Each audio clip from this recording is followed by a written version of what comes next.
On est ravis effectivement d'être au fil aujourd'hui dans le cadre de ce partenariat entre nos deux beaux festivals.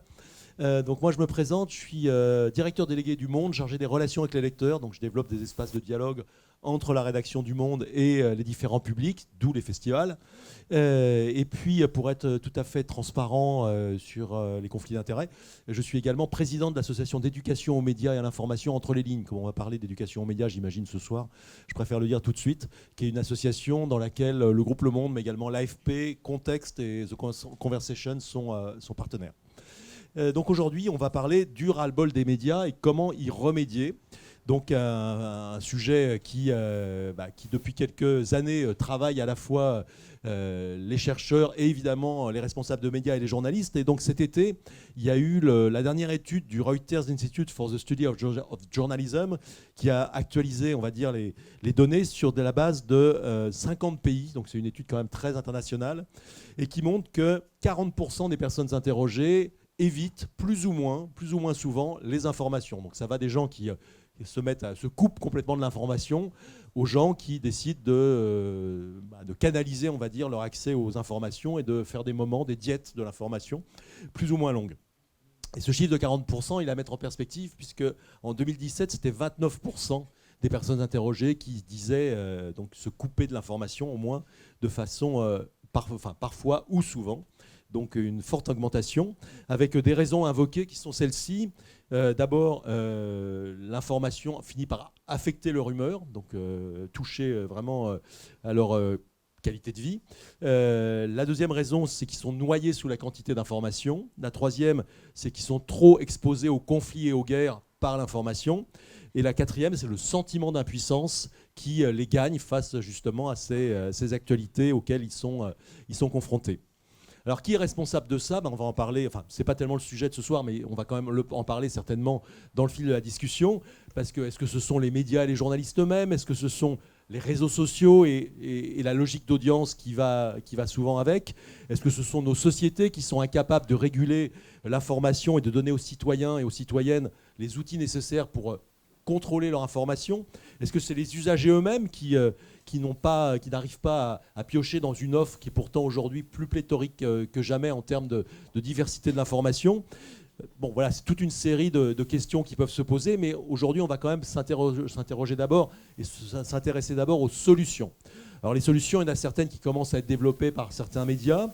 On voit que les médias se posent de plus en plus la question des alertes, puisque souvent, quand vous êtes abonné à un média, vous êtes exposé à des alertes à répétition, et je suis bien placé pour en parler, puisqu'au Monde, on est assez partisan de ce système pour toucher notre lecteur, mais parfois on se dit que trop d'alertes tue les alertes et tue l'information.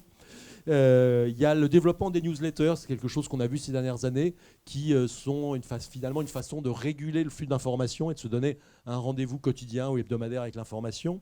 Et puis, il y a également la question du contrôle des réseaux sociaux et de limiter sa consommation d'informations et de reprendre le contrôle de son propre flux d'informations. Donc ces sujets-là, on va en débattre avec nos quatre invités, une affreuse liaison. Mais avant, je voulais vous poser une question à la salle, puisque c'est mon confrère Jacques Tranteseau tout à l'heure qui me suggérait de le faire. C'est de vous demander qu'est-ce que vous attendez de ce débat pour un petit peu casser la glace tout de suite et nous dire en un ou deux mots pourquoi vous êtes là et qu'est-ce que vous attendez de cette heure et demie qu'on va passer ensemble. Est-ce que quelqu'un veut se lancer ? On a un micro à passer ou pas ? Ou il n'est pas prêt ? Oui ? Tu t'en charges ? Non, si personne ne parle... Ah voilà, madame, parfait. Bonjour. Moi, je suis venue parce que justement, le titre m'interpellait énormément, parce que je fais partie des gens qui en ont ras-le-bol des médias, de la façon dont sont traitées les informations. Et je suis venue là pour voir ce que vous aviez à proposer comme levier ou comme outil pour essayer de renouer avec certains médias que j'ai abandonnés, quoi. Très bien, merci beaucoup. Vous êtes courageuse, que vous êtes entourée de professionnels des médias, donc c'est beau. Même pas peur. Bonjour, très, très prosaïquement, des solutions et de l'espoir. Très bien. Une dernière intervention ? Oui, là, madame ? voudrais dire que la maison brûle et que j'aimerais que tous les professionnels qui sont là aujourd'hui s'unissent pour réfléchir ensemble sur la manière d'adresser mieux nos contenus vers des publics qui se tournent de plus en plus, enfin qui tournent le dos de plus en plus à nos médias. Et je suis belge. Et vous êtes une professionnelle. Ouais. Très bien.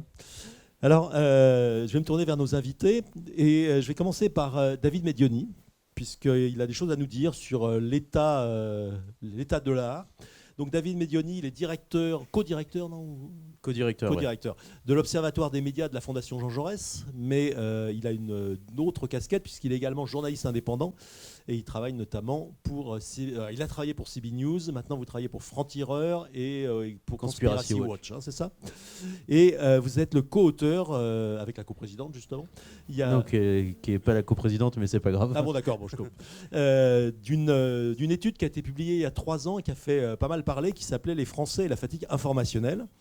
Et puis cette étude, elle a été récemment actualisée l'année dernière. En novembre 2024, ouais. Voilà, donc je voudrais que vous nous... Alors cette étude, elle disait que 53% des personnes interrogées disaient souffrir de fatigue informationnelle, c'était en 2022. Où est-ce qu'on en est aujourd'hui ? Alors, merci à tous d'avoir organisé ce débat. Où on en est aujourd'hui, le premier constat qu'on a fait donc, en novembre 2024, quand on a refait l'étude sur un panel plus grand de 4000 interrogés, ce qu'on a constaté, c'est d'abord l'installation de la fatigue informationnelle. C'est-à-dire qu'elle est passée de 53 à 54, donc elle est stable, mais elle s'installe, c'est-à-dire qu'elle reste, elle demeure, et il y a eu 2 ans qui se sont écoulés et rien ne s'est passé dans ces 2 ans pour finalement faire diminuer cette fatigue informationnelle. Ce qu'on a constaté aussi, c'est que 39% de nos concitoyens disaient être très fatigués de l'information. Et le fait que cette fatigue informationnelle s'installe et finalement irrigue chacun et chacune d'entre nous à des degrés divers, fait qu'une partie de la population, environ 30%, pratique ce qu'on a appelé dans cette deuxième note de la Fondation, l'exode informationnel. L'exode informationnel, il se manifeste de 2 façons principales. La première façon, c'est le monde des médias, de l'information politico-médiatique ne m'intéresse plus. Moi, je vais aller cultiver mon jardin. Vraiment, je ne m'informe plus. C'est-à-dire qu'il y a des gens qui, dans le Cali, nous ont dit je ne m'informe plus et je n'ai plus besoin de l'information pour vivre. Et ce n'est pas un problème pour moi dans ma vie. Donc ça, c'est la première chose. Et la deuxième chose, c'est la deuxième manifestation, c'est vraiment cette idée que la réalité qui est racontée par les médias traditionnels, on va dire, pour le faire vite, n'est pas la réalité à laquelle j'ai envie de croire. Et donc, moi, j'ai envie de croire à une autre réalité, une réalité alternative. Et donc, je me documente, je m'informe sur des sites d'information alternatives ou conspirationnistes. Voilà, en gros, les deux éléments un peu marquants de la deuxième vague de l'étude.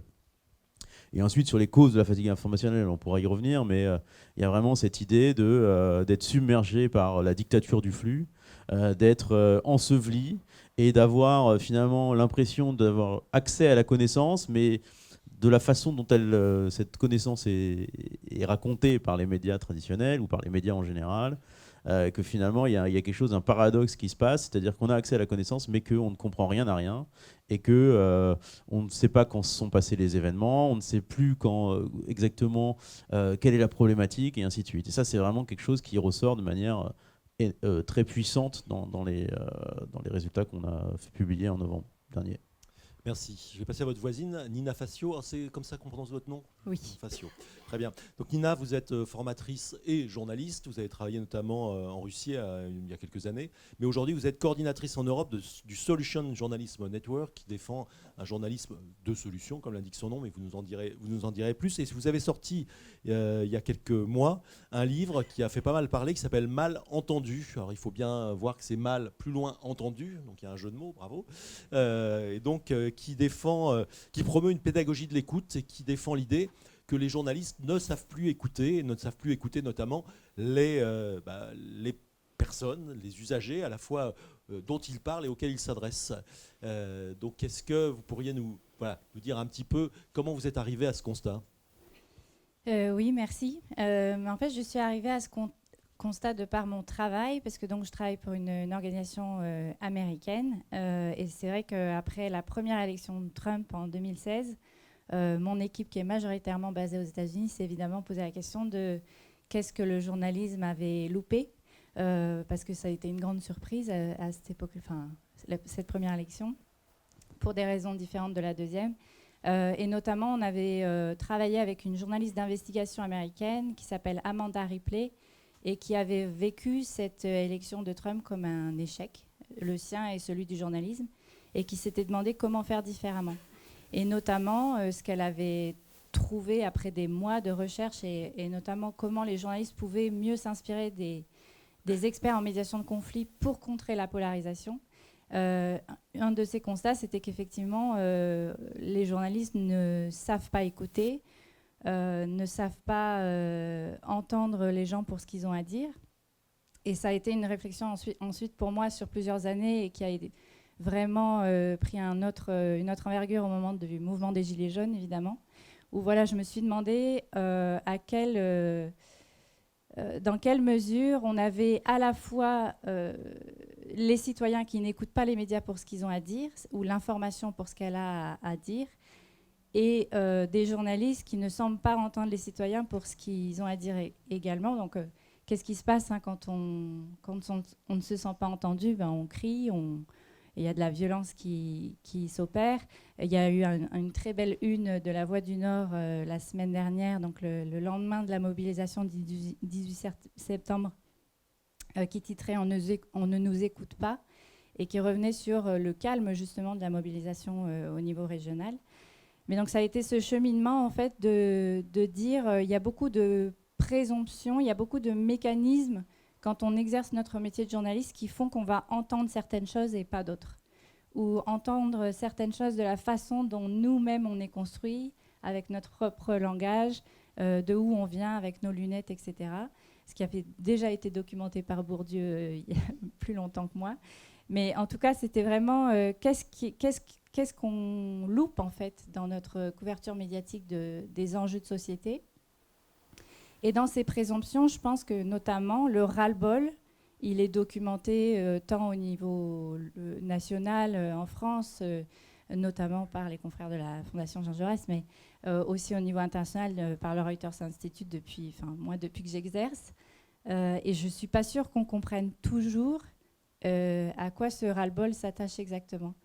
Et là aussi, je pense qu'il y a des présomptions. Et je vais donner effectivement un exemple qui, moi, me parle beaucoup, puisque je travaille beaucoup avec les journalistes sur le journalisme de solution, donc comment intégrer les réponses aux problèmes à la couverture médiatique de ces problèmes. Et il y a, je pense, les journalistes, quand ils voient qu'il y a un décrochage parce que les gens trouvent que l'information est trop anxiogène, il se trouve qu'il faut aussi délimiter, c'est-à-dire que l'information en ce moment est terriblement anxiogène. Donc, est-ce que la solution, c'est de passer une pommade avec du contenu un peu positif? Je pense qu'en faisant ça, on loupe encore une fois quelque chose. C'est-à-dire qu'on n'entend pas la vraie souffrance qui est celle de l'impuissance, comme vous l'avez très bien dit. Donc, le journalisme de solution, c'est pas ajouter de la pommade ou avoir un contenu un petit peu plus positif sur des initiatives inspirantes. Le journalisme de solution, c'est admettre que quand il y a un problème, les humains, de tout temps, partout dans le monde, s'organisent pour y répondre. Et que ça aussi, ça fait partie de l'histoire qu'on doit raconter pour que les gens aient l'impression que cette réalité qu'on leur restitue soit un peu plus complète. Voilà, donc ça fait partie des choses que je pense on comprend mal, c'est-à-dire qu'on le documente, mais quand même on passe à côté. Merci. Je présente maintenant Samuel Petit, mon voisin, qui est entré au Télégramme en 1995, qui en a été chef du service économique, qui a été rédacteur en chef du Journal des entreprises, puis qui a rejoint la rédaction en chef du Quotidien, qui est devenu directeur de la rédaction, ou vous dites rédacteur en chef, je crois, au Télégramme, du Quotidien, et qui, depuis le 1er septembre dernier, est également directeur général adjoint de la branche média du groupe, le Télégramme, donc qui est à la fois journaliste, directeur de la rédaction, et en même temps fait partie des cadres dirigeants du groupe.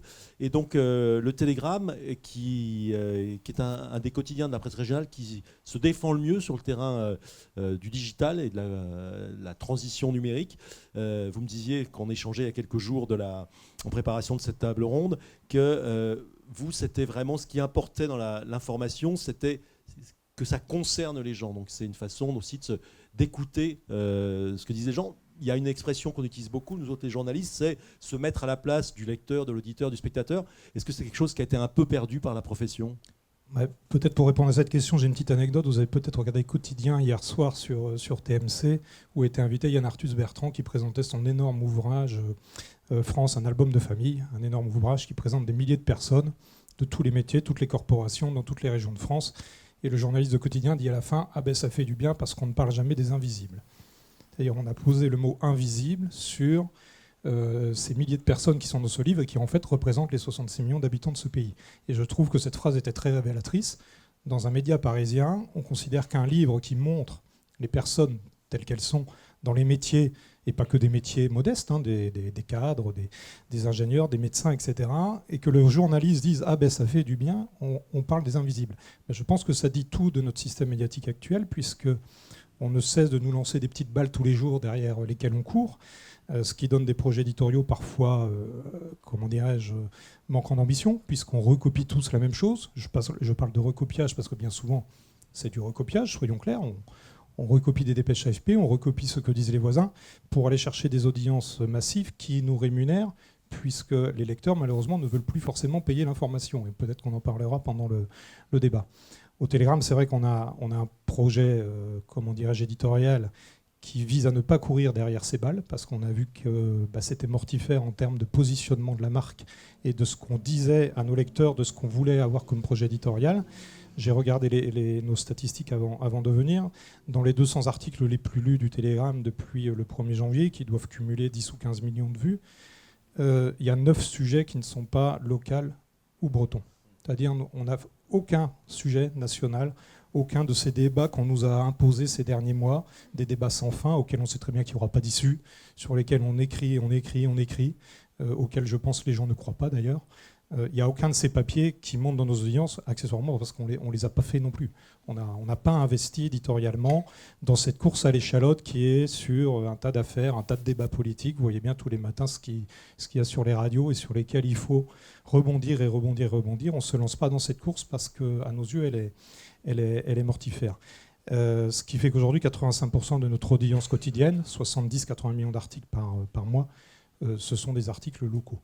Et là, on en vient au projet éditorial. À partir du moment où on sait à qui on parle, on se demande qu'est-ce que les gens veulent savoir, qu'est-ce qu'ils attendent de nous. Et évidemment, aujourd'hui, la data, on a parlé de la data dans les réunions précédentes, la data nous dit clairement aujourd'hui ce que les gens attendent de nous. Quels sont les formats, quels sont les modes de narration, quelles sont les thématiques qui les touchent, pas sur l'audience, mais notamment sur l'engagement et la conversion. C'est-à-dire à quel moment le lecteur établit un lien économique avec nous en disant « je fais confiance à cette marque parce que j'ai l'impression qu'elle me parle de mes vrais problèmes ». Et là, on parle de conversion et le lecteur finalement sort la carte bleue parce qu'il y trouve du sens à dépenser de l'argent pour un média qui parle de lui. Merci. Charlotte Vautier, donc notre quatrième invitée. Charlotte Vautier, elle est journaliste indépendante. Elle travaille pour plusieurs médias dits classiques, mainstream, comme Le Parisien, GQ et Canal+. Mais Canal+, c'est plus maintenant, ça a été le cas avant. Ouais. Et puis au début de l'année, elle a créé sa propre chaîne YouTube qui s'appelle OK Charlotte et qui cumule aujourd'hui 107 000 abonnés et également un compte Instagram qui attire 82 000 followers. En tout cas, c'était le chiffre que j'ai vu aujourd'hui. Et donc, la question que je voulais vous poser, c'est donc vous avez une sorte de double vie. À la fois, vous êtes journaliste pour des médias et en même temps, vous avez un lien direct avec vos followers, vos abonnés. Est-ce que ça change la relation vraiment fondamentale avec justement avec les auditeurs, les internautes qui vous suivent? Est-ce que du coup, c'est deux façons complètement différentes de travailler? Oui, c'est deux façons complètement différentes de travailler. C'est vrai que le fait d'être sur YouTube et de poster des reportages sur YouTube en son nom, et pas derrière un média et pas protégé par un média, ça change tout. Et donc, effectivement, il y a beaucoup plus de discussions avec les gens qui regardent. Et donc, ça ne mène pas forcément au même endroit à chaque fois. Il y a des choses auxquelles j'aurais absolument pas pensé si j'avais discuté seulement avec ma rédaction, quand je travaille dans des médias classiques, auxquelles je pense maintenant en ayant des discussions avec les gens qui regardent mes reportages et avec qui je discute.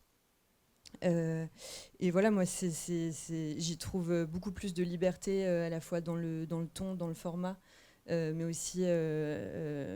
voilà, ça permet de laisser du temps à la fois dans la fabrication, mais aussi ça permet de laisser du temps de parole aux gens que je vais interviewer, beaucoup plus que quand je suis pour des médias traditionnels. Même si je continue de travailler avec des médias classiques, et que pour moi c'est important de continuer à avoir un pied dans ces deux mondes. Ouais, il y a beaucoup plus de liberté dans le ton et dans le fond. Alors, est-ce que les journalistes ont perdu ce lien avec le temps, ce lien avec les gens pour qui ils écrivent, pour qui ils tournent ou pour qui ils enregistrent? Est-ce que vous, c'est quelque chose que vous avez constaté, qu'il y a une déconnexion, un peu comme on parle de la déconnexion des élites, entre les journalistes globalement, les médias, et les citoyens et les citoyennes? Et comment, donc, quelles solutions on peut trouver pour y remédier? Est-ce qu'il faut revoir les questions de formation? C'est quoi les bonnes solutions pour ça? Alors, peut-être avant, pour préciser aussi le constat, je pense qu'on est tous coupables. On est des grands malades, les journalistes. Hein. On a le nez en permanence sur l'information. C'est une passion, et retranscrire l'information, c'est notre passion. Donc évidemment qu'on a envie de le faire bien, de le faire de manière réactive. Si on casse ce moteur-là, on ne fait plus ce métier-là. On est journaliste, on cherche l'information, on est content de la transmettre, on fait des alertes quand l'information est importante.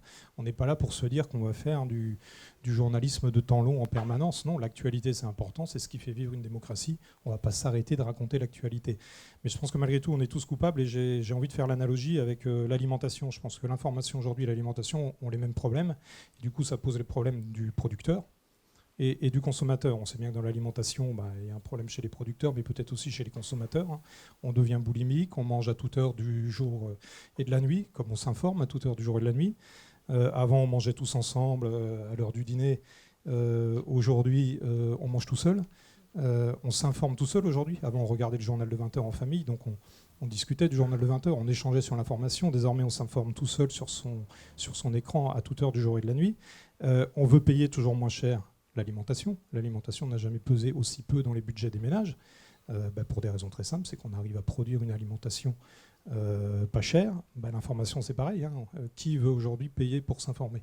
On ne paye plus la redevance, on ne paye plus la lecture de sites internet, puisqu'on se contente des articles qui sont pas sous paywall, etc. Donc je pense qu'il y a une vraie analogie avec ça. Il y a la question du produit transformé.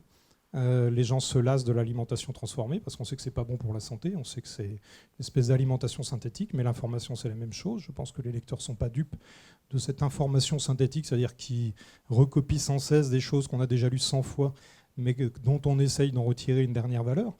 Donc je pense que l'analogie est assez forte, mais le consommateur est aussi coupable. Quel est aujourd'hui le choix du consommateur quand il s'alimente ou quand il veut s'informer? Est-ce qu'il veut sortir sa carte bleue pour s'informer? Malheureusement pas toujours, tout comme il veut payer le moins cher pour se nourrir. Donc je pense que dans les solutions, il y a un point important, c'est de regagner de l'air et de ralentir le temps, ce qui n'est pas facile. On n'est plus à l'heure du journal imprimé, on est à l'heure du mobile, tout le monde a un téléphone mobile avec soi. Il n'y a aucune raison aujourd'hui qu'une information importante qui arrive, même une information locale, comme je le dis souvent, si le viaduc de Morlaix s'écroule, on ne va pas attendre 12 heures avant de le dire.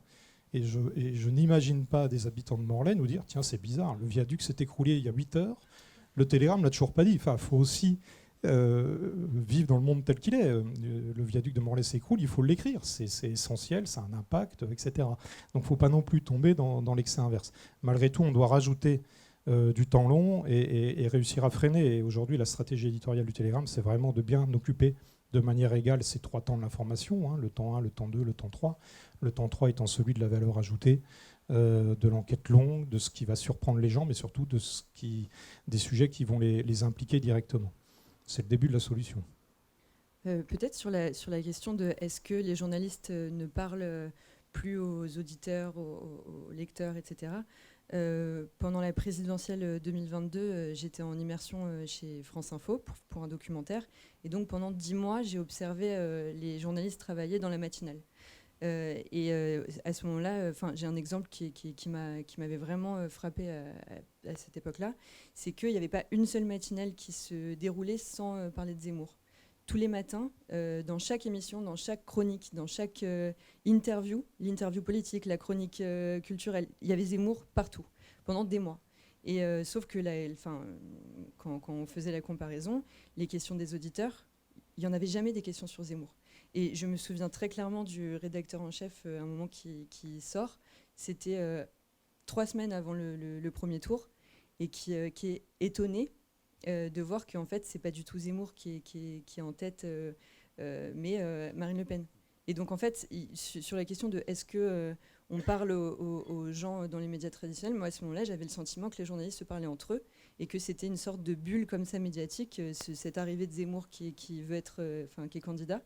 Et donc, non, profondément, moi, je pense qu'il y a un vrai problème sur le fait qu'il y a pas mal de journalistes qui préfèrent se parler entre eux qu'aux gens, quoi, parce qu'ils sont contents d'avoir eu telle ou telle, je sais pas, telle réaction de tel invité, et pour que ce soit repris ensuite. Moi, je trouve que c'est un énorme problème qui a participé au fait que même si, évidemment, les médias traditionnels sont extrêmement importants et qu'il faut continuer de soutenir, et de pas cracher sur les médias traditionnels, il y a cette problématique, en tout cas, qui fait que oui, il y a des moments comme ça, médiatiques, qui sont complètement à côté de la plaque, quoi. Pour rebondir là-dessus et aussi sur la question du lien, je pense, et pour faire honneur au Festival de l'info locale, c'est vrai que les médias locaux, leur super pouvoir, c'est le lien. C'est le lien avec les gens, c'est la proximité, c'est le fait d'être plus accessible. Et je pense que Charlotte aussi, tu poses la question de l'accessibilité par ta façon de produire et d'engager des conversations directement avec tes followers et tout ça. C'est aussi une question d'accessibilité, de personnifier l'information que tu... Enfin, tout ça, ça rend en fait... c'est une sorte de façon de désélitiser un peu la figure du journaliste en la rendant plus accessible ou plus proche de nous dans le cas de l'information locale. Et je pense que là, il y a vraiment un rôle social que les médias doivent embrasser au-delà du rôle démocratique, qui est que le journalisme, c'est presque un métier du lien, en fait. C'est-à-dire qu'effectivement, on est des intermédiaires entre différentes parties de la population, entre différentes institutions, entre différents politiques. On est de toute façon un peu au milieu. Donc je le dis souvent, la question c'est est-ce qu'on va rester au milieu en faisant barrage ou en faisant pont. Donc c'est là que la question du lien est très importante, parce qu'elle signifie aussi, quand on a un lien direct avec les gens dont on raconte les histoires, mais aussi les auditeurs, les lecteurs, on leur signifie qu'ils comptent. Et cette prise en compte-là, c'est tout l'inverse du mépris qui vient avec justement un manque d'écoute ou alors une certaine déconnexion de médias nationaux, par exemple, sur ce qui se passe vraiment sur le terrain. Il y a un paradoxe, moi, qui me frappe souvent, c'est qu'il n'y a probablement jamais eu une telle offre médiatique aujourd'hui auquel on a tous accès, notamment par Internet, des médias engagés, des médias militants, des médias d'information. Et pourtant, on a l'impression que personne ne s'y retrouve. Comment on peut expliquer ce paradoxe qui fait que les usagers, effectivement, les auditeurs, lecteurs, n'arrivent pas à faire leur choix alors que l'offre, elle est pléthorique? J'ai une toute petite réponse. Je pense que vous avez raison de le dire, on fait du lien. Et on est des médiateurs dans la société. Normalement, l'information, elle passe par nous. Malheureusement, il y a plein d'interlocuteurs qui, aujourd'hui, ont considéré que le médiateur ne servait plus à rien. C'est-à-dire, je supprime le médiateur, je passe par les réseaux sociaux et je m'adresse directement aux citoyens. Ce qui est catastrophique, parce que ça a mis tous ces interlocuteurs à bout de gaffe de l'ensemble des lecteurs, et qui a créé la schizophrénie dont on parle, c'est-à-dire l'absence de médiateur. Mais pour être médiateur, il faut inspirer confiance, il faut être un tiers de confiance. Et je pense qu'aujourd'hui, il y a un sujet sur quelles sont les marques fortes aujourd'hui avec lesquelles les gens s'informent, Le Monde probablement, France Télévisions peut-être, mais nos marques, nous, de presse régionale, certaines marques médias, quel poids elles ont aujourd'hui chez les moins de 35 ans, les moins de 40 ans. Et je pense que ça, c'est un sujet essentiel. On finit par accepter la hiérarchie d'un média, parce qu'un média, c'est une hiérarchie, c'est des choix éditoriaux qui sont ciblés. Si on n'a pas de confiance dans ce média, si la marque est détériorée, ça va être difficile de dire informez-vous non pas qu'avec nous, mais considérer qu'on est un tiers de confiance. Et je pense que ce qu'on a besoin de reconquérir face à Facebook, face à Google et bientôt face à l'IA, c'est cette notion de tiers de confiance, à la condition que les journalistes déjà soient un peu fiers d'eux-mêmes, parce que je trouve qu'on est dans une profession qui est quand même dans une autoflagellation et en distribution de bons points permanents qui, à mon avis, je comprends que les gens doutent de nous, parce qu'on passe notre temps à nous engueuler et à dire qu'on ne fait pas bien notre boulot. Donc il va falloir aussi qu'on rétablisse une fierté de ce qu'on fait et une fierté de nos marques. Tu représentes une marque très forte et c'est important d'avoir des marques médias qui sont fortes. On peut lire Le Monde et avoir une hiérarchie de l'information qui est correcte. On peut lire Le Télégramme pendant un an, on n'est pas quelqu'un de mal informé. Alors peut-être qu'on n'est pas toujours très pertinent sur certains sujets internationaux, mais on a une information honnête, non complotiste, dont on peut toujours douter de l'information. Moi, je veux bien plein de choses. On peut en permanence se dire que les journalistes ont un autre logiciel que celui d'informer. Mais quelqu'un qui lit le Télégramme pendant toute l'année ne devient pas ni complotiste, ni totalement mal informé. Donc je pense que cette notion de tiers de confiance et de qualité de nos marques est essentielle. Oui. Mais il y a aussi, je pense, une question de logique de l'attention. C'est-à-dire qu'on n'a pas encore parlé de la bulle informationnelle des médias sociaux dans laquelle on évolue tous et toutes, dans ce cercle infernal dans lequel on est obligé de s'informer aujourd'hui, quel que soit notre bagage d'éducation et ainsi de suite. Et donc, finalement, la marque média, elle est dans une course à l'audience. Et nous, ce qu'on a essayé de porter quand on a fait cette première étude en 2022, puis la deuxième en 2024, c'est que finalement, au lieu de parler d'audience, il faut parler de public. Et en fait, une audience, c'est un grand nombre de gens dont on ne sait pas grand-chose, et un public, c'est quelqu'un avec qui on a une relation. Et en fait, les marques médias aujourd'hui, on va dire les marques médias traditionnelles, n'ont plus cette relation au public qu'ont des médias, on va dire, alternatifs. La présidentielle américaine de 2024, elle a été suivie chez Joe Rogan, qui est le plus grand podcasteur américain et un des leaders de la complosphère américaine.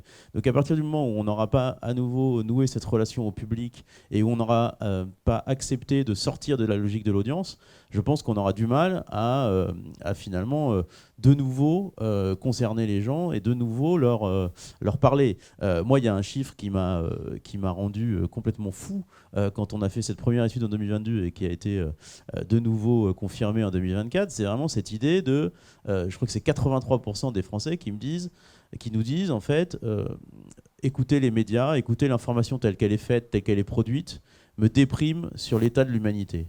Et donc en fait, je ne sais pas si on prend conscience de ce cercle vicieux du journalisme actuellement, qui est ce cercle vicieux autour de l'émotion. Il y a une émotion sur les réseaux sociaux, donc il y a un direct sur BFM et sur CNews, il y a un grand débat sur CNews, et puis ensuite il y a un titre du Parisien, un titre du Monde, une réaction politique, et à nouveau une émotion sur les réseaux sociaux. Donc tant qu'on ne sera pas sorti de ça, sorti de cette émotion, sorti de cette volonté de faire de l'audience à tout prix, je pense qu'on aura du mal à de nouveau relationner avec un public, et à savoir qui est notre public, et savoir comment on l'amène à nouveau avec nous. Et je crois aussi que finalement cette dictature du flux, parce qu'on peut appeler ça une dictature du flux aujourd'hui, je pense, elle nous empêche de savoir quand c'est le début, quand c'est le milieu et quand c'est la fin. Quand l'imprimerie a été inventée, au départ, il n'y avait pas de sommaire. Et puis finalement, ils se sont dit, tiens, c'est vachement bien ces informations, mais on ne sait pas où elles sont les informations, et donc on va faire des sommaires.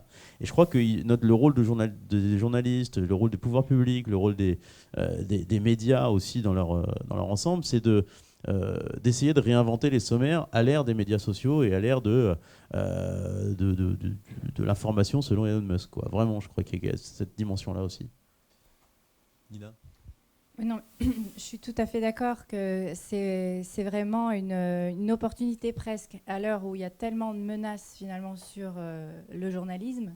Alors avec les réseaux sociaux, on le sait, mais avec l'arrivée de l'IA, effectivement, cette course effrénée à l'audience, si on continue, si on ne valorise l'information qu'on produit que par ça, on court à notre perte en fait. Et effectivement, il y a au contraire, je trouve moi une belle opportunité de revaloriser ce qu'on produit en fonction finalement de nos qualités humaines, quoi, qui sont effectivement le lien, la connexion, l'écoute, qui peuvent permettre de se reconnecter avec son public. Alors maintenant qu'on a dit ça, je suis tout à fait d'accord avec ce que disait Samuel tout à l'heure sur le parallèle avec la malbouffe finalement. C'est notre cerveau n'est pas câblé pour recevoir autant d'informations. Donc il y a une éducation aux médias à faire en parallèle pour que les gens effectivement apprennent à reconnaître une vraie information d'une fausse, mais aussi apprennent à reconnaître finalement ce qu'apporte une information et comment et le prix que ça a, c'est-à-dire aussi quand on peut le financer.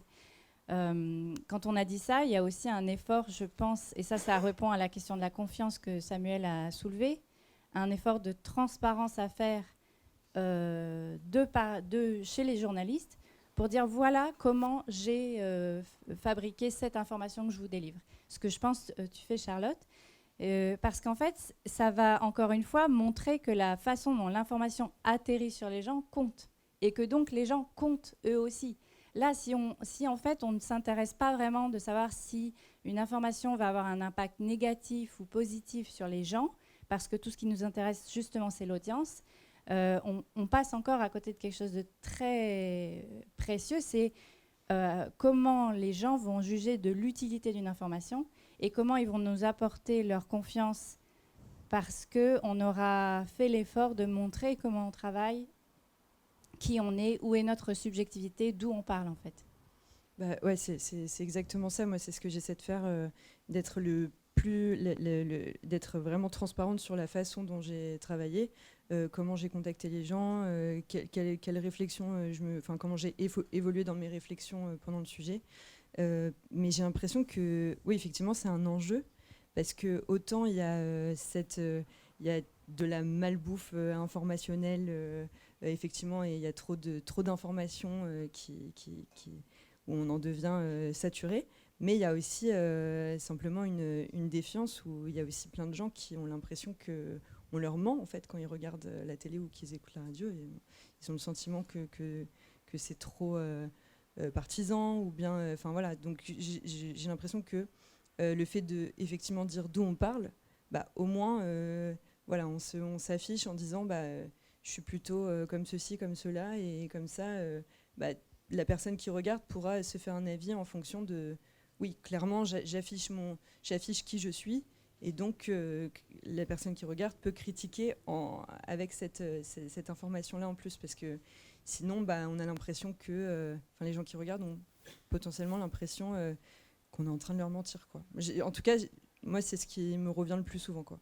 Je peux rebondir sur cette impression de mentir. En fait, là encore, je pense qu'il y a une présomption des journalistes de comprendre que quand on dit que les gens ont l'impression qu'on leur ment, c'est-à-dire qu'ils ne pensent pas que les faits qui sont rapportés sont vrais. Or, je pense que la question n'est pas tant autour des faits que de la façon dont on les raconte et le langage qu'on utilise pour les raconter. Et moi, je sais que dans les formations qu'on est en train de lancer avec des rédactions un peu partout en Europe, on tire en fait des enseignements des neurosciences pour faire une sorte d'amnestie du langage, c'est-à-dire quel mot vous utilisez, est-ce que vous êtes conscient que ce mot que vous utilisez peut avoir 100 significations différentes pour différentes parties de la population, et voilà les parties de la population qui vont soit s'en sentir exclues, soit vont avoir l'impression, parce que vous avez choisi ce mot-là, que vous leur mentez ou que vous essayez de leur vendre quelque chose.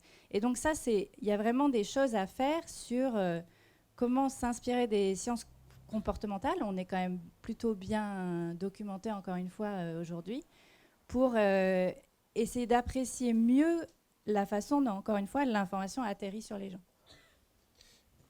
Je voudrais insister sur un paradoxe quand même par rapport à ce que vous dites.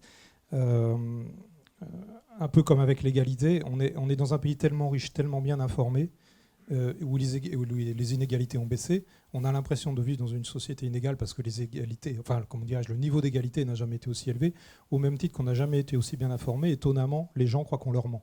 Ce qui est quand même fort dans un pays de 32 000 journalistes. Les 32 000 journalistes qui ont une carte de presse ne mentent pas, ils font leur métier. il peut être parfois un peu partisan, ils peuvent parfois avoir une vision parcellaire d'un sujet, mais on ne va pas quand même dire ici que 32 000 journalistes mentent. Mais étonnamment, on n'a jamais été aussi bien informé. On peut pour 30 € par mois s'abonner au Monde Digital, je pense, à un hebdomadaire 10 digital, 10 10 euros. par mois. Non, mais 10 € pour Le Monde, 10 € pour Ouest France, le Télégramme Sud-Ouest, 10 € pour un news. Enfin, pour 30 € par mois aujourd'hui, on peut être informé avec un niveau de qualité inédit dans notre histoire. Allez voir les médias dans les années 20, allez voir les médias à la fin du 19e siècle, qui étaient des médias d'audience. Hein. Les grands quotidiens étaient des médias d'audience, dont la précision de l'information était somme toute anecdotique. C'est-à-dire on n'est jamais arrivé à un aussi haut niveau d'information, d'expertise, et étonnamment, les citoyens ont l'impression qu'on leur ment. Le problème se situe à quel endroit ? Est-ce que finalement on n'est pas lassé de ce niveau d'information ?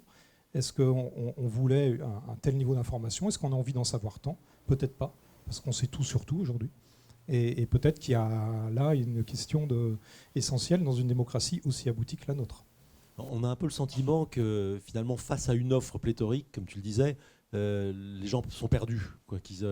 C'est trop pour eux et qu'ils n'ont pas les outils pour faire leur choix, effectivement, se dire je vais suivre tel et tel média et pas plus, que j'ai pas besoin de plus.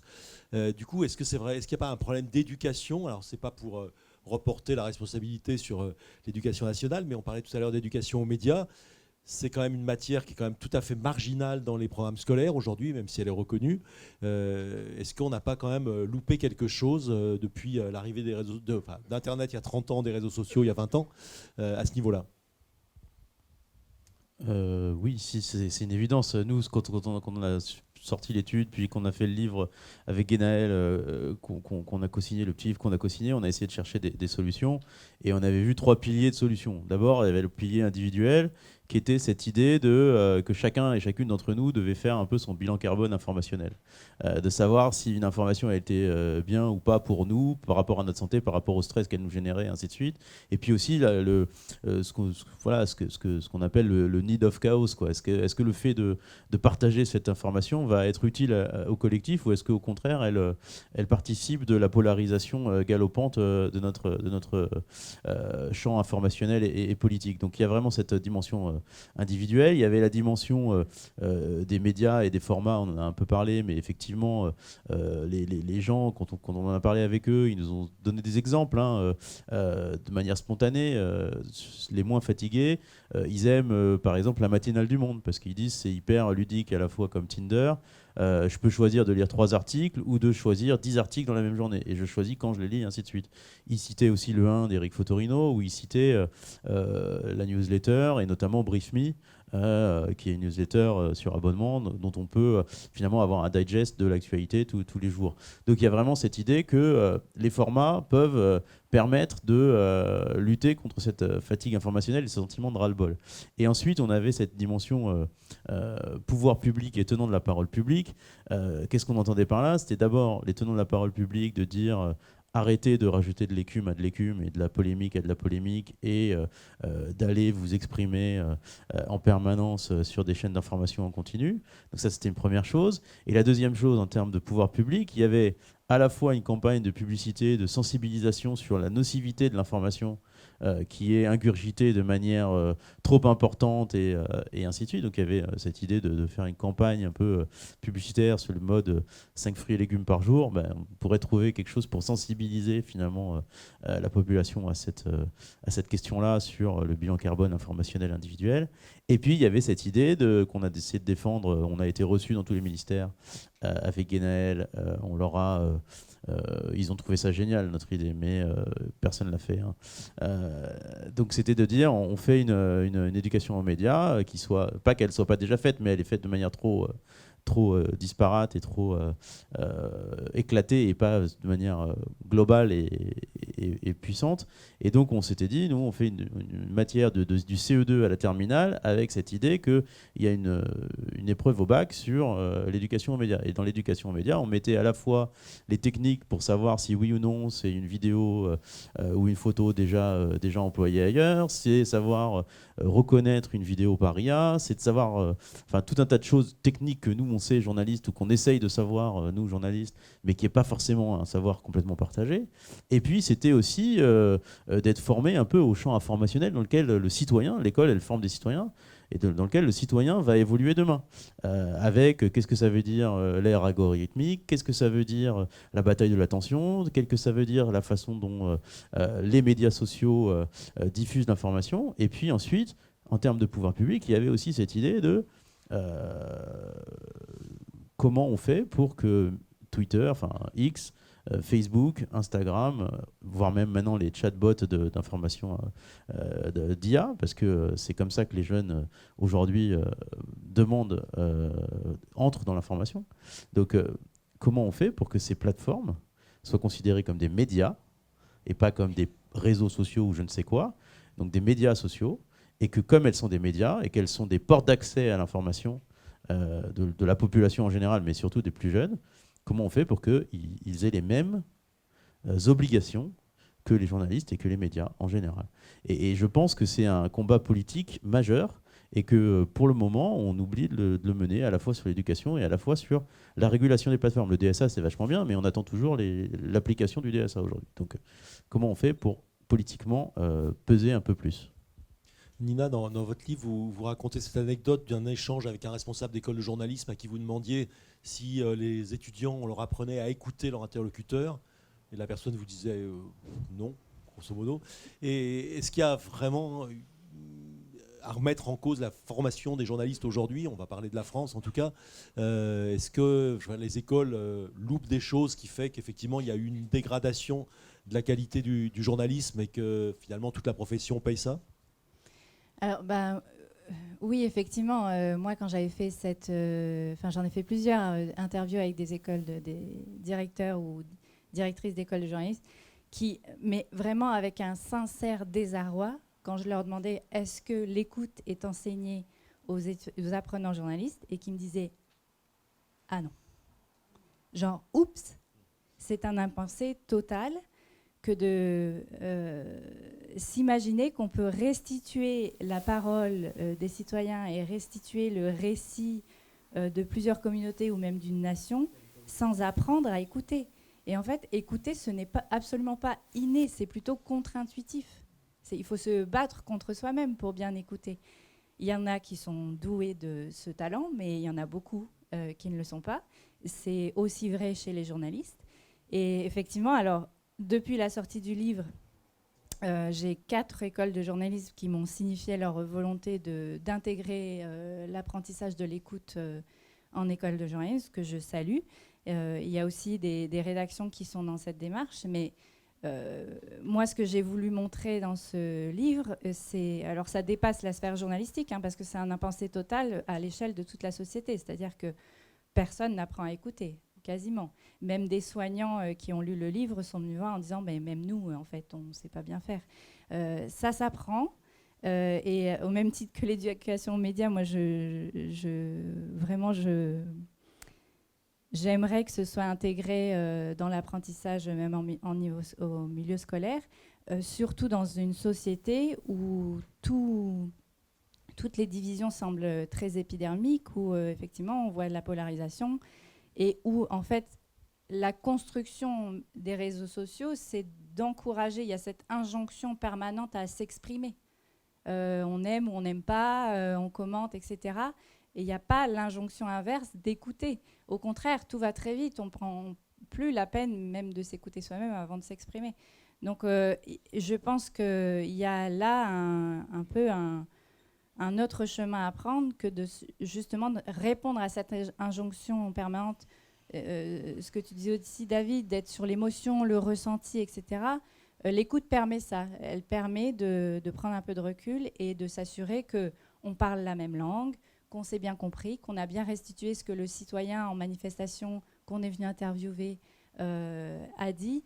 Et il y a un côté aussi, moi c'est ce que j'ai vu dans mon enquête, c'est que quelque part, et c'est surtout vrai pour les rédactions nationales, les journalistes sont dans une démarche un petit peu extractive. C'est-à-dire qu'on est dans une interview un peu transactionnelle. C'est comme ça que les gens le ressentent. Ils ont l'impression d'être utilisés, les sources, on appelle ça des sources, ont l'impression d'être utilisées comme des ressources. et voilà, à utiliser, et puis ensuite on passe à autre chose. Donc effectivement, ça me paraît primordial d'apprendre à s'assurer, en tout cas quand il y a cet échange, pour que ce soit moins transactionnel et moins extractif, qu'on s'assure au moins qu'on a bien compris ce que la personne voulait dire. Charlotte, vous qui êtes en contact direct avec une partie de vos followers, puisqu'ils s'adressent directement à vous, qu'est-ce que devraient faire les médias pour essayer d'avoir aussi un contact plus direct avec leurs auditeurs, leurs lecteurs? Vous faites les deux, c'est-à-dire qu'à la fois vous écrivez pour des médias, donc il y a une distance qui s'instaure avec le lecteur, et puis vous avez vos followers qui vous contactent directement, qui interagissent avec vous. Eux, ils attendent quoi, ces followers d'un journaliste, parce que vous êtes leur média, d'une certaine façon? Après, bon, c'est tout nouveau, hein, mais oui, je pense que pour les médias traditionnels, en fait, c'est déjà le cas. Hein. Tous les médias traditionnels maintenant sont sur Internet, sont sur les réseaux sociaux, et de la même façon que n'importe quel créateur de contenu, que ce soit journalistique, mode, qu'importe, politique, etc., les gens laissent aussi des commentaires sur les posts de médias, d'ailleurs, et c'est souvent super intéressant. Donc je pense qu'il y a des choses qui sont faites pour qu'il y ait plus de dialogue entre le public et les journalistes, entre le public et les médias. Mais je sais pas, peut-être qu'il faudrait... je sais pas, j'ai pas d'idée pour les médias en particulier. J'ai l'impression que c'est déjà le cas. En fait, j'ai l'impression qu'on a souvent tendance à vraiment diviser les médias traditionnels, les réseaux sociaux, alors que les médias traditionnels sont déjà sur les réseaux sociaux. Et en fait, les gens s'informent énormément sur les réseaux, mais s'informent sur les réseaux avec des médias traditionnels, en fait. Donc c'est déjà là, et il y a déjà une grande demande de réponses. Et j'ai l'impression que c'est un lieu quand même où il y a énormément où il y a du débat aussi qui est très sain. Moi, je le vois pas du tout comme un... Évidemment que on sait à quel point c'est dangereux, qu'il y a une partie très dangereuse, mais moi je vois beaucoup de positif dans tout ça. Moi, de mon côté, ça m'arrive là, par exemple, pour vous donner un exemple concret, j'ai ouvert un Patreon. C'est une sorte de page où je discute avec des gens qui veulent me suivre, et je discute de façon un peu plus personnelle. Et j'ai proposé de recréer une sorte de petite rédaction avec des gens qui sont potentiellement un peu plus intéressés par ce que je fais que juste être abonné. Et donc, par exemple, là, je viens de sortir un sujet sur les créatrices OnlyFans. Avant de le sortir, j'en ai discuté avec des gens sur ce site. Qu'est-ce que eux les touche dans ce sujet-là? Qu'est-ce qui leur fait potentiellement peur? Qu'est-ce qu'ils aimeraient connaître? J'utilise une deuxième façon de les faire participer, de faire participer les gens. Je sais pas, je préviens du tournage que je suis en train de faire, et je demande simplement qu'est-ce que vous voulez savoir, et je pose des questions, mais c'est exactement la même chose finalement que la question des auditeurs dans les matinales ou dans n'importe quelle émission de radio ou dans la presse écrite quand il y a ça, quoi. Et vous passez beaucoup de temps à interagir comme ça avec vos followers? Ça prend une partie de la journée ou c'est... Oh non, pas du tout. Non, vraiment pas. Là, ça dépend des sujets. Parfois, il y a des... ça dépend, je trouve que c'est intéressant d'amener le sujet plus loin avec des débats ensuite dans les commentaires, et d'essayer de parfois même... justement, tu disais, Nina, qu'on ne prend pas le temps, et parfois on est simplement des passeurs en tant que journaliste, et qu'on extrait une information, mais sans vraiment prendre le temps de bien écouter, justement, pour retranscrire de la meilleure façon qui soit. Et ben là, par exemple, il y a pas mal de fois où les personnes que j'ai interviewées reviennent ensuite, écrivent dans les commentaires, expliquent des détails, posent des questions. J'ai fait un sujet sur les SDF qui dorment à l'aéroport Charles de Gaulle. Et il y a deux personnes qui sont dans le reportage, qui sont dans les commentaires et qui expliquent, qui répondent directement aux gens. Et moi, j'ai même plus besoin de m'en occuper, en fait. C'est juste un débat comme ça qui se fait ensuite, quoi. Et je trouve que c'est particulièrement intéressant, ouais, de continuer de faire vivre, quand on crée de l'information, de continuer de la faire vivre avec avec des retours des gens qui regardent quoi, directement. On a parlé tout à l'heure du côté mortifère de la course à l'audience, mais comment on fait pour sortir de l'audience? Parce que quand vous regardez les chaînes de télé, elles regardent leur part d'audience. Quand vous regardez les stations de radio, elles regardent le palmarès de savoir qui rattrape qui. Nous, dans nos médias, on regarde quand même au moins le nombre d'abonnés, les gens qui s'abonnent à nos contenus. Donc voilà, c'est quand même un métrique. On le remplace par quoi, ce métrique-là? Déjà, je vais rebondir sur l'éducation média et sur la question que tu poses. Il y a quelque chose que le CLEMI n'enseigne pas et l'éducation nationale n'enseigne pas, c'est quoi informer dans un pays libre? C'est quoi l'économie de l'information dans une démocratie? C'est des médias privés, c'est des médias publics, donc on ne vit pas d'amour et d'eau fraîche, on doit financer des rédactions qui coûtent cher. Donc le mot audience n'est pas un gros mot. On ne fait pas un journal, on ne fait pas une télévision, même France 2 veut des audiences. On ne fait pas de l'information pour parler à personne. Enfin, ça n'a pas de sens. On fait de l'information pour toucher un maximum de monde. Nous, on regarde nos audiences au plus près. Je prends souvent l'exemple d'un papier que j'avais trouvé super, la rénovation du bourg d'Ergué-Gabéric à 3 km de Quimper, 7000 habitants. 7000 vues. C'est-à-dire 7000 personnes se sont intéressées à la rénovation du centre de leur bourg, considérant que c'est important parce que ça va changer leur vie, ça va être une dépense publique, etc., dans une commune de 8000 habitants. On va quand même se satisfaire de faire de l'audience. On va quand même pas dire qu'on aurait préféré qu'il y ait que 100 personnes qui le lisent. Non. 7000 vues sur notre plateforme, pas sur Facebook. Donc l'audience en soi est une très bonne chose. On a besoin d'audience, on a besoin de revenus. Et on a besoin, dans une démocratie et dans une économie comme la nôtre, que les lecteurs, les téléspectateurs payent l'information. Je le dis souvent devant les jeunes journalistes, l'information elle est payée par la publicité, le modèle de nos télévisions privées ou des radios privées, mais les télévisions publiques sont venues sur le marché de la publicité, donc on a commencé à casser un peu quelque chose. Sinon, elles sont payées par le contribuable, sauf qu'on a supprimé la redevance, donc les gens n'ont plus l'impression de payer la télévision publique, puisqu'il n'y a plus ces 130 € là, qui figuraient en bas de votre taxe d'habitation. Donc TF1, quand on regarde, c'est gratuit. France 2, quand on regarde, on ne sait même pas qu'on paye, puisqu'on a supprimé la redevance. Et on voudrait en plus consommer les médias privés gratuitement. Non, ça ne va pas être possible. Il va bien falloir à un moment donné que les citoyens payent l'information. Et pour ça, il faut faire de l'audience, il faut séduire les gens sur des bonnes valeurs, sur un projet éditorial qu'on juge satisfaisant et conforme à une éthique.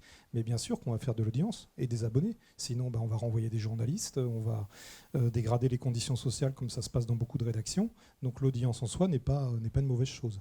Après, il y a de l'audience de toute nature, je l'ai dit au début, mais en soi, on est dans une économie des médias, on va quand même pas se plaindre de faire de l'audience. On va éventuellement passer aux questions, parce qu'il nous reste une petite demi-heure, donc on ne va pas attendre plus. Donc qui veut le micro? Alors il y a une question là-bas, tout au fond.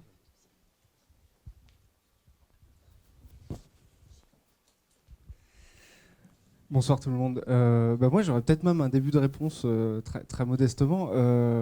Nina Facio parlait d'écoute et on a l'impression de faire comme si ce que fait Charlotte Vautier est quelque chose de très complexe. En fait, effectivement, on poste tous nos médias postent sur les médias sociaux et on permet aussi aux gens de commenter sur nos articles. Commençons par y répondre quand on nous parle. Parce que c'est pas si compliqué que ça. Et nous, dans une rédaction modeste, avec un flux de publication modeste, on essaye de le faire. J'encourage les journalistes à le faire. Parce qu'effectivement, les gens, souvent, enrichissent les articles, posent des questions. On n'a pas toujours très bien expliqué. Donc, posons-nous dans cette conversation aussi. Parce que quand je discute avec des confrères d'autres médias, et y compris dans mon média, quand on voit ce qu'il y a sur Facebook, les gens disent mais je dis pas ça, c'est de quel niveau, ça me déprime.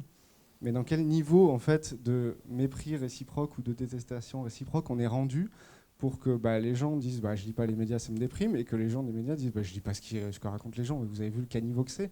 Donc commençons, on récolte ce qu'on sème, c'est-à-dire que en fait un espace de commentaires, un espace de discussion où on montre qu'on a de la considération et qu'on essaye d'en faire un espace sain, ça amène aussi à ce que cet espace soit sain. Mais je pense que les gens le sentent en fait, qu'on ne lit pas leurs commentaires et qu'on les méprise. Et par même ce qu'ils y lisent, eux aussi s'en rendent compte de quel niveau c'est. Voilà, c'était un peu un témoignage. Et j'avais du coup une question. Je me suis dit, j'ai une application. Sur mon téléphone, j'ai un petit truc de temps en temps qui pop, qui me dit bien-être numérique, qui m'invite un peu à réfléchir à cette question. Et je me dis, vous, dans vos stratégies éditoriales et de diffusion, et interrogeons-nous tous, quels sont les éléments qu'on met en place pour proposer un bien-être informationnel à nos lecteurs, à dire effectivement consommer à trop haute dose ou de mauvaise manière, peut-être que ça va vous nuire. On vous dit pas, moi mon téléphone me dit pas d'arrêter d'aller sur Instagram, sur Meta, etc. Mais de temps en temps, me dit attention, peut-être qu'il y a des manières plus saines de faire. Et donc qu'est-ce qu'on fait dans notre stratégie éditoriale pour mais ça va de fond en comble, effectivement. Je remercie le Télégramme de ne pas me parler d'un fait divers atroce à l'autre bout du monde parce que ça va faire de l'audience. Voilà, ça passe aussi peut-être par ça, d'assurer le bien-être informationnel de nos lecteurs. Voilà, de rentrer dans cette logique-là. Alors, qui veut répondre? Est-ce que les médias se soucient assez du bien-être de leurs usagers? Je pense de plus en plus, et il y a des outils pour ça. Limiter les alertes, ne faire des alertes que ce qui est au cœur de votre proposition.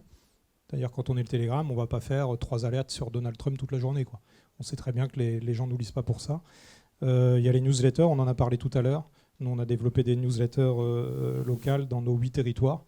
Donc, tous les matins ou le soir, on informe les gens de manière rapide, efficace, qui leur permet de se dire, tiens, c'est bon, j'ai lu ça, je me considère bien informé. Si je veux en savoir plus, rien ne m'empêche d'aller sur notre plateforme. Et puis il y a la question de la temporalité de la publication. C'est vrai que pour des raisons de concurrence, et en Bretagne, on est dans une situation de concurrence très forte sur l'information, il y a quand même des informations qu'on n'a pas envie de retenir, tout simplement parce qu'il y a un concurrent en face, et c'est normal. Par contre, c'est vrai qu'on commence à installer dans la journée, dans la semaine, des temporalités bien particulières. Peut-être, moi, pour répondre à la question, j'essaie de pas du tout être dans, dans ma façon de traiter mes sujets. J'essaie jamais d'être dans une sorte de sensationnalisme sur rien. Ce serait plutôt l'inverse même. J'essaie au maximum de rendre les sujets que j'aborde, le plus longiligne possible. Je sais pas comment dire, mais horizontal, quoi. Il y a pas de. J'essaie de vraiment inverser le sensationnalisme pour vraiment que ce soit, qu'il y ait un peu d'émotion, oui, parce que voilà, parfois il y a de l'émotion, mais j'ai l'impression que la façon de faire du bien, ce serait peut-être d'arrêter avec une façon de traiter l'information sensationnaliste. Il y avait une question, je crois, là, ici. Oui, je me demande si on peut complètement traiter ce sujet en parlant de public en général ou d'audience en général. Parce que si on regarde comment fonctionnent les consommations, les utilisations des médias, on voit qu'il y a quand même un phénomène qui s'est développé ces dernières années, enfin depuis pas mal d'années, qui est un phénomène de bipolarisation. C'est-à-dire que d'un côté, on a des publics éduqués. Par exemple, vous évoquez l'éducation aux médias. Tout le monde n'a pas le même rapport à l'éducation aux médias selon les milieux sociaux. Et on voit qu'effectivement, plus on est face à des publics éduqués, ayant une forte implication dans la société, etc., et plus on va avoir une forte consommation, enfin une forte utilisation médiatique. Et tout à l'heure, vous évoquiez des médias qui se décalent, qui ont une autre manière de traiter l'information, plus approfondie, plus synthétique, etc., plutôt que du flux. Eh bien, c'est toujours ces publics-là. Et alors qu'effectivement, on a un autre pôle qu'on voit bien. Si vous regardez l'étude qu'a fait l'ARCOM l'année dernière sur les Français, l'information, on voit bien qu'il y a un autre pôle de gens beaucoup moins éduqués, etc. Et pour qui, là, la principale ressource sont les réseaux sociaux et les télévisions généralistes, et encore de moins en moins les télévisions généralistes. Autrement dit, si vous voulez, sur ce sujet-là, on a un vrai défi qui est le défi des publics populaires. Et l'enquête de David Medioni, j'aimerais bien, enfin, pour avoir travaillé un peu sur ce genre d'enquête, il faut être très attentif à d'où parlent les personnes qui nous disent qu'ils ne croient pas, qui se sentent déprimés, etc.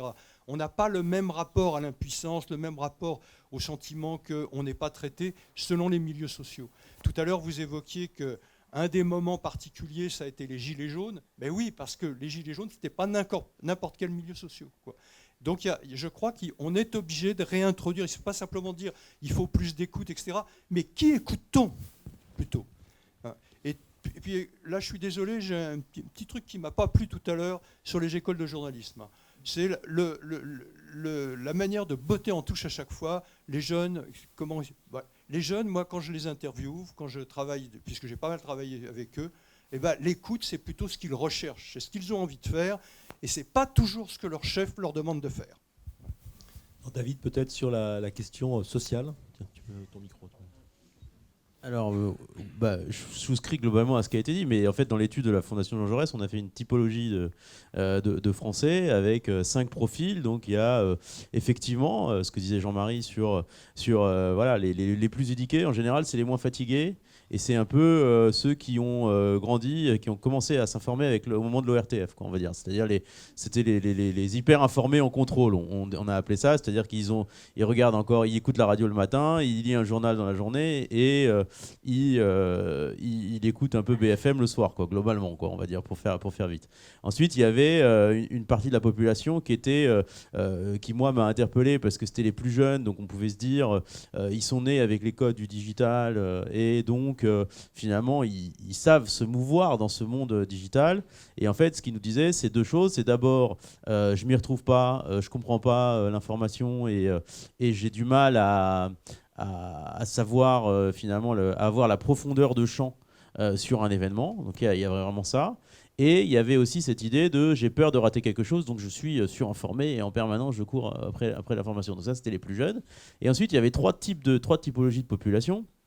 Il y avait une population dont je vous parlais tout à l'heure brièvement, qui avait vraiment décidé de se sortir du milieu informationnel. Et donc ça, c'était à la fois plutôt des habitants de province, dans des villes périphériques, comme on dit dans la France périphérique aujourd'hui.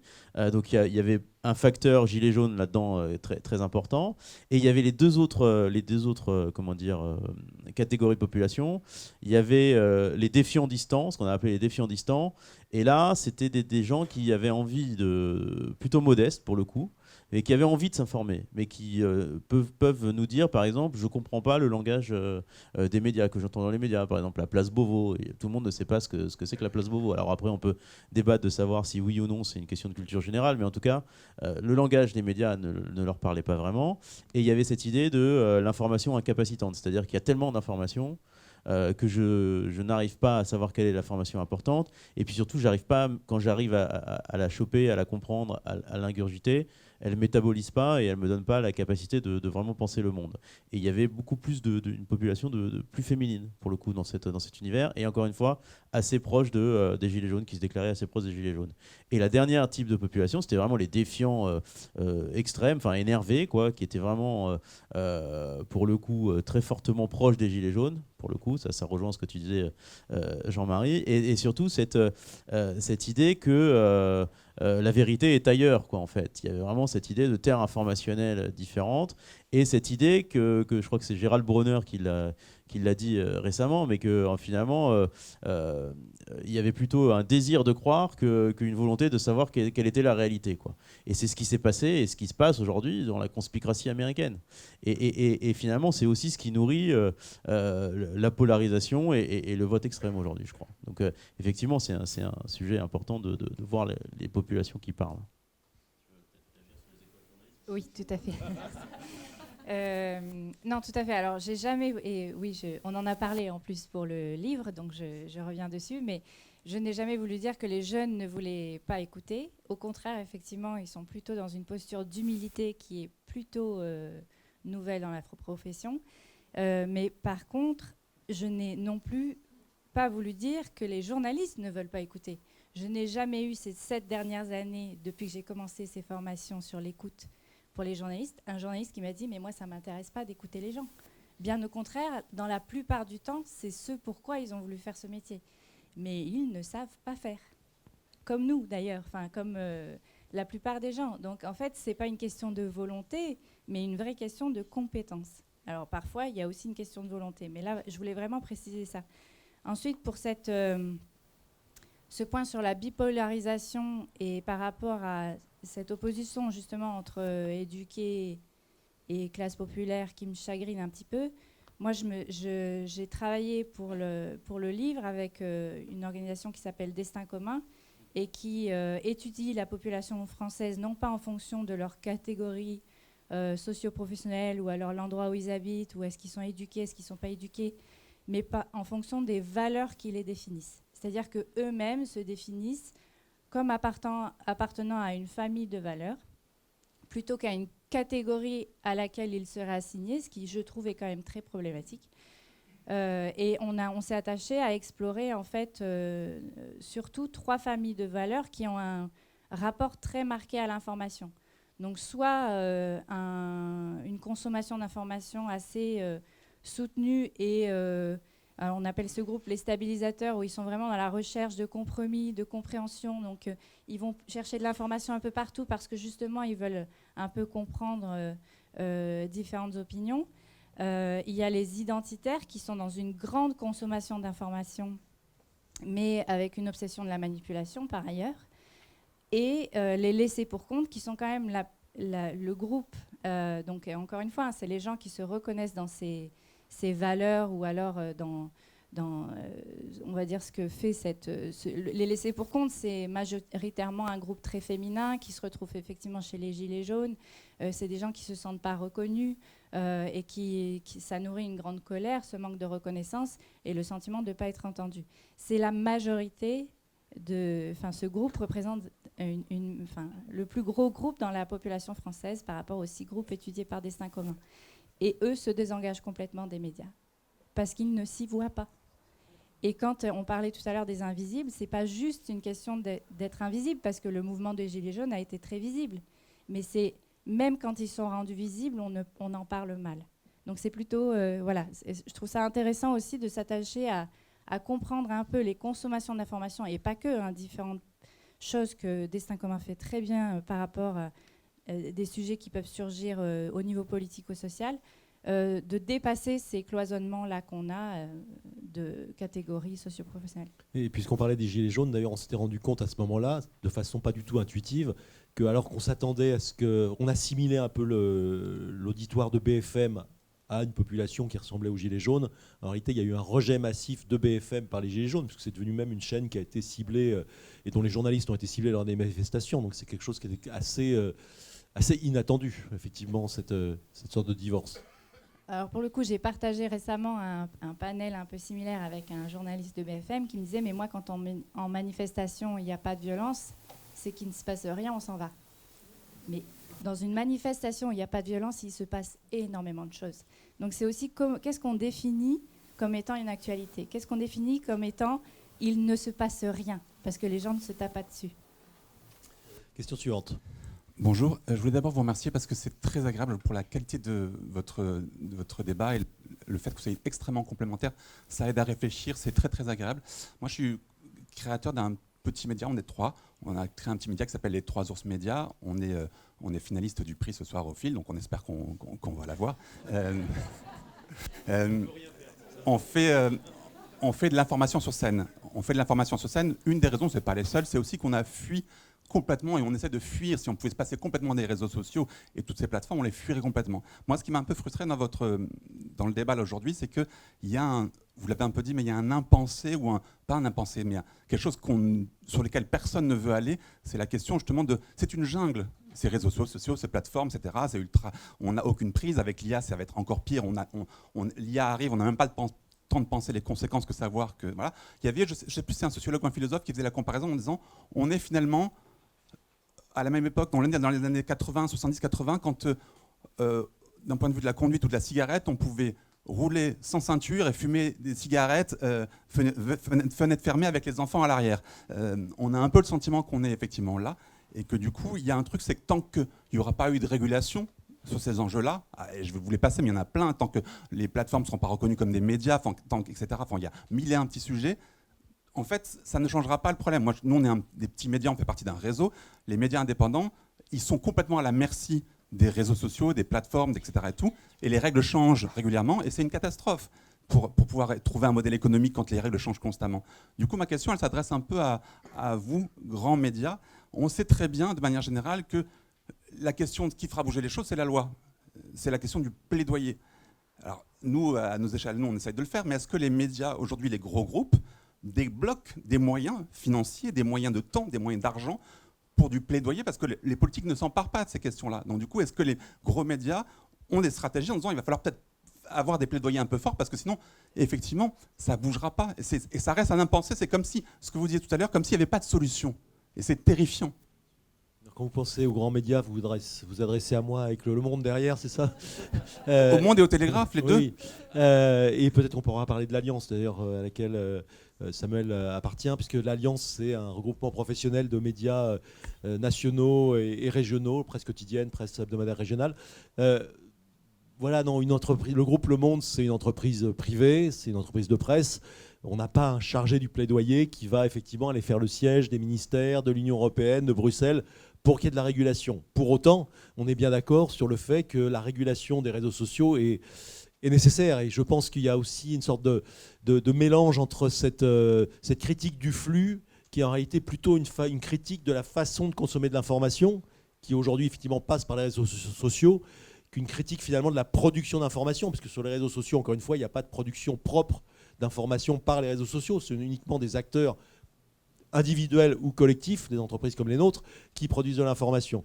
Donc effectivement, au niveau individuel de chaque média, il n'y a pas une véritable politique de plaidoyer, parce que effectivement, c'est un sujet qui ne peut être traité qu'au niveau de la profession. Et je ne sais pas si au niveau de l'Alliance, c'est quelque chose qui est pris en compte. Donc l'Alliance, c'est plusieurs dizaines de médias de presse écrite qui sont rassemblés à travers, dans cet organisme auquel Samuel appartient. En fait, l'Alliance pèse sur le législateur, parce que c'est le législateur qui a la réponse, et le législateur, il n'est pas que français, il est européen sur ce sujet. Tu as parlé du DSA. Il y a un gros souci avec les réseaux sociaux, c'est est-ce qu'ils doivent être considérés ou pas comme éditeurs. Et dans le droit français, être éditeur, c'est répondre du droit de la presse, c'est-à-dire tomber sous le coup de la loi lorsqu'il y a diffamation, etc. C'est une question sur laquelle la réponse n'est pas si simple que ça. Parce que je pense que si les médias français avaient inventé les réseaux sociaux, on en parlerait différemment. Le problème, c'est qu'on ne les a pas inventés, les réseaux sociaux. Et ça, c'est une question essentielle, peut-être qui rejoint ce qu'a dit tout à l'heure la personne là-bas. Les réseaux sociaux restent un espace de liberté extraordinaire. Tout ce qui se dit sur les réseaux sociaux n'est pas un dégueulis. Ouais, bon, je suis désolé de provoquer, mais aujourd'hui, sur les réseaux sociaux, se passe du lien social que peut-être les médias n'ont pas su faire vivre. Les gens rentrent en connexion, se rendent service, prennent soin du voisin, etc. Il y a une couche dans les réseaux sociaux, en effet, qui est un dégueulis peut-être d'opinion, et d'opinion qui tomberait sous le coup de la loi si Facebook ou d'autres étaient éditeurs. Mais les réseaux sociaux, ce n'est pas qu'un ramassis d'injures. C'est aussi du lien social. La question, c'est pourquoi les médias français n'ont pas inventé les réseaux sociaux. Et je finis, du coup on essaye de peser là-dessus, mais la question du statut d'éditeur des réseaux sociaux, c'est pas si simple. Vous-même, je suis sûr que vous êtes sur Twitter ou Facebook. Est-ce que vous avez envie un jour que le législateur vienne vous voir en vous disant ce que vous avez écrit là, vous diffamez quelqu'un ou vous avez une opinion contraire à la loi en tant que citoyen? Ben, c'est une grave question. C'est une grave question parce que selon qu'on est sur un compte privé ou un compte public, etc. Voilà, le sujet n'est pas si simple et n'est pas si simple à régler. Après, le DSA règle d'autres problèmes, y compris la question du partage de revenus. Donc évidemment qu'on lutte contre ça. Les journalistes, on a une relation schizophrénique aux réseaux sociaux, faut être clair. On les adore parce que c'est malgré tout une super source d'information. On les utilise parce qu'on considère qu'il y a une audience à aller chercher là-bas. Mais à l'inverse, on découvre que, comment dirais-je, s'ils publient des choses que nous, on n'aurait pas le droit de publier.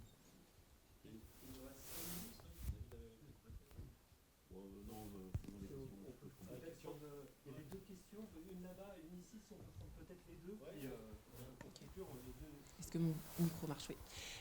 Bonjour, merci pour le débat. J'ai une anecdote, on va dire, et une question. L'anecdote, c'était plutôt...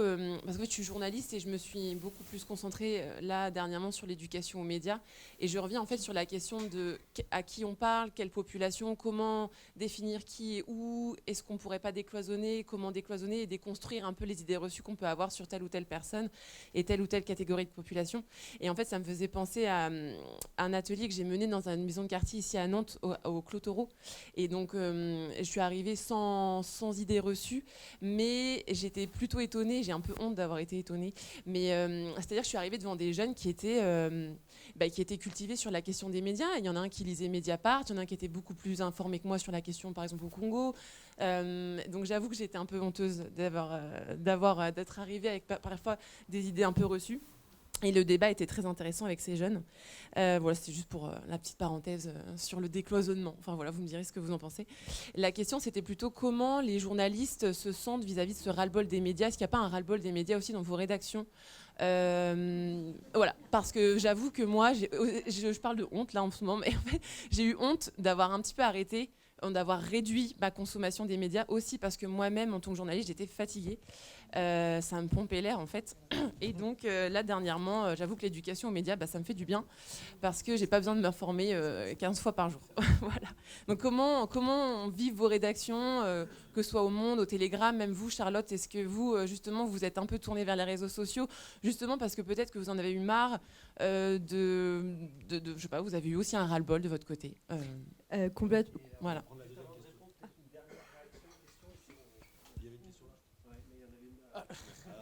Alors on prend deux.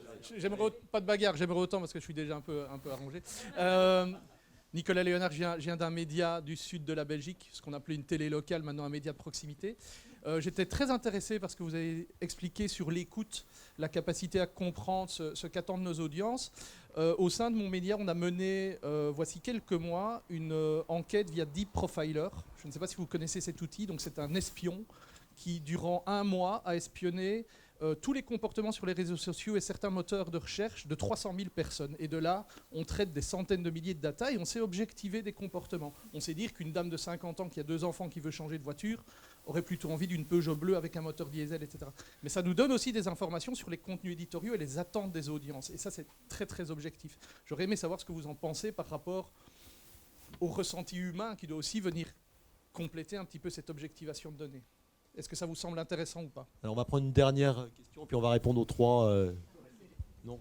Allez. Alors, merci beaucoup, c'est très rapide. C'est pas une question, c'est pour répondre à monsieur des 3 ours. Les politiques commencent probablement à s'intéresser à la question, puisque le 3 octobre à Rennes aura lieu un débat, un colloque médias de proximité et démocratie, la Bretagne au laboratoire pour l'info de demain, qui est organisé par Sylvie Robert, vice-présidente du Sénat, qui avait été rapporteuse d'une commission parlementaire sur le sujet de la concentration des médias. Donc si vous avez une liberté le 3 octobre, revenez donc à Rennes.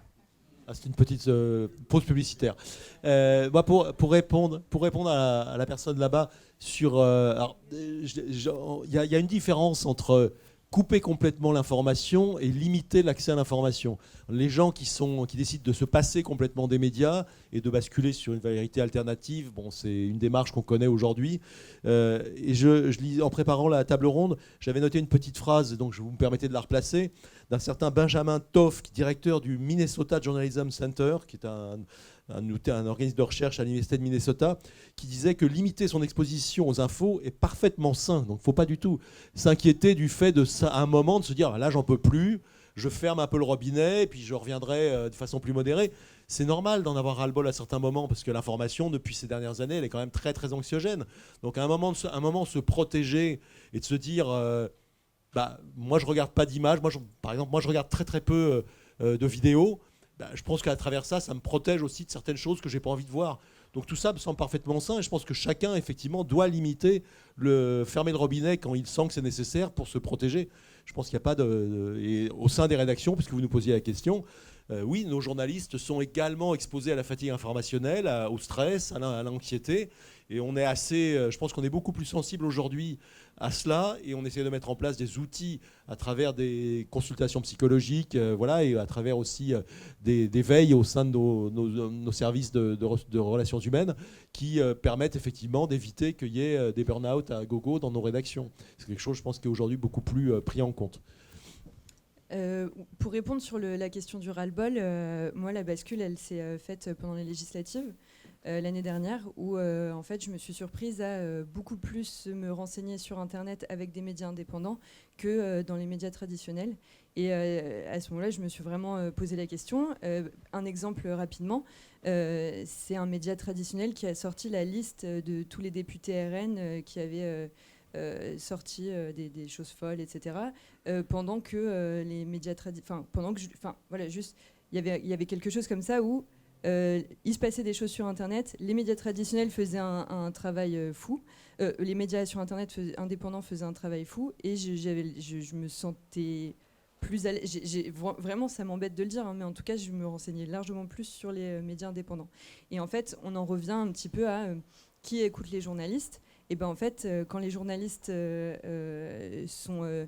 Il y a une sorte d'uniformité dans qui fait l'information aussi, dans des médias parisiens, avec souvent des personnes qui ont un peu, malheureusement, les mêmes parcours, sans trop caricaturer, hein, mais en fait, non mais, voilà, on ne peut pas dire que ce soit que les journalistes représentent la France. Enfin, donc en fait, c'est sur Internet que ces journalistes-là se retrouvent à devenir indépendants et à se parler potentiellement peut-être entre eux. Mais moi, le ras-le-bol, ça a été vraiment les législatives. Je vais pondérer un peu et répondre aussi à la question de la personne au fond. Les journalistes du Télégramme, ils vont très bien. Ils voient leurs lecteurs tous les jours sur le terrain. Ils sont peut-être fatigués des babales qu'on leur lance tous les jours et qu'il faut courir derrière. Mais globalement, ils sont fatigués par la difficulté d'accès à l'information, les élus, le comportement des élus, l'atteinte à la liberté d'expression, la difficulté d'accéder aux documents administratifs, au silence des administrations quand on pose des questions, au silence des entreprises quand on les interroge. C'est ça qui nous fatigue aujourd'hui. Le métier de journaliste, c'est ça, c'est d'aller chercher de l'information. Et tout ce qu'on s'est dit est très bien. Mais la base de notre métier, c'est quand même d'aller chercher ce qu'on nous cache. On n'est pas là que pour écouter les gens, on est là aussi pour créer de l'information. Et en local, notre seul souci, c'est de sortir de l'information. Et ce qui fatigue aujourd'hui nos journalistes, au-delà de l'image qu'ils perçoivent bien par la population, c'est pas toujours facile d'être journaliste aujourd'hui. Aujourd'hui, le problème des journalistes, c'est comment on accède à l'information. Le silence des élus, le silence de l'administration. Dès qu'on enquête sur quelque chose, les portes se ferment. C'est ça le quotidien d'un journaliste. C'est pas de savoir si on publie trop ou pas assez. Nina, et puis on répondra aussi à monsieur oui. qui est... Oui. Non, mais j'insiste sur ce que tu as dit, Gilles, c'est que c'est pas tant d'arrêter de s'informer que de décider quand le faire, quand on est en capacité mentale de le faire.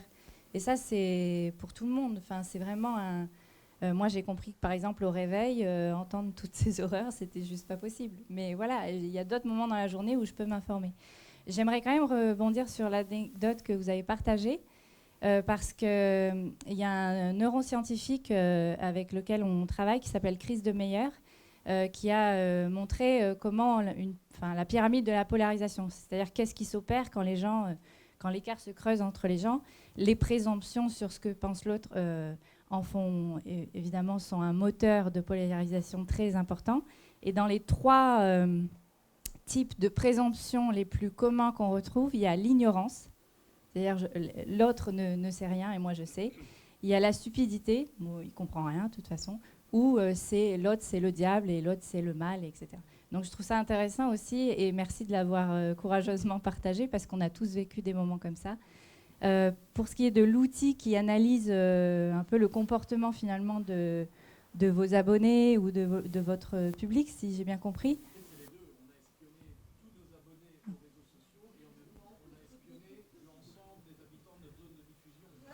Oui. Alors, 2 réactions. La première, c'est que je ne suis pas sûre que l'espionnage crée du lien, pour revenir sur mon propos. Mais je comprends qu'il y a une volonté de mieux comprendre qui est votre audience. Mais là, je me méfierais parce que justement, je trouve qu'on surfe trop sur le ressenti. Le ressenti, c'est la perception qu'on se fait soi-même d'une opinion qui est en train de se construire. C'est-à-dire qu'elle n'est pas encore complètement finie. Et donc, en fait, si on la saisit, ce que font les réseaux sociaux, si on saisit le ressenti avant même qu'on ait abouti à la fin de notre réflexion, on a quelque chose de biaisé. Et donc, je me méfierais dans l'analyse de ces données, d'avoir quelque chose d'assez biaisé, parce que finalement, c'est quand on creuse, c'est quand on écoute les gens qu'on a une information nouvelle. Nous, on fait ça...